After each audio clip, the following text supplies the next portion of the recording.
Bia Kamal ka Noir Online gwasame gorjan o ban kan kono re raja dana bana kwen kajan gwasame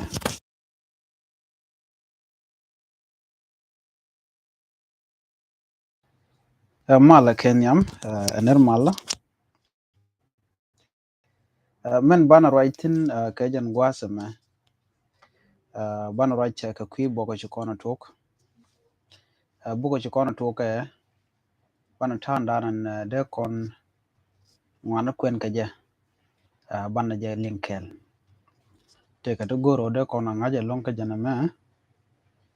ka kwi tok nas alak tung no re gwasame na me ko chiko raitin boko ma ai kon de chikon kuna ne go kana gat do badan de tung no re de ja kwen kaja chan tar de chikon guj bone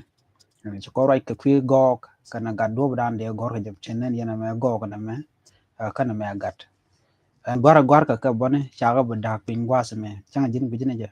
no ma chalal ka go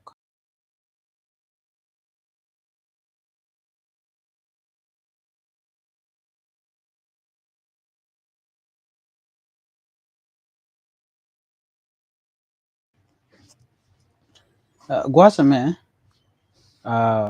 bana we ko chikon ngajano to kon kati chikon go gor gwase dan me jokan ga da tire kal ga da ga te kare gok ki te kare kaka no jeg de te kare kaka no rewde mandang chaga daj rech mandang chagat daj rech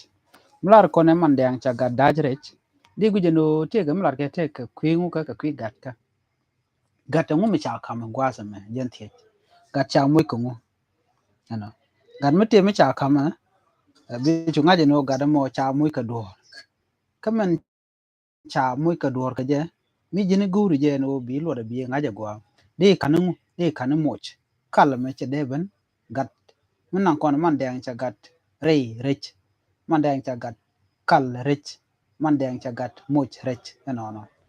na me mi de yen nang no no diodien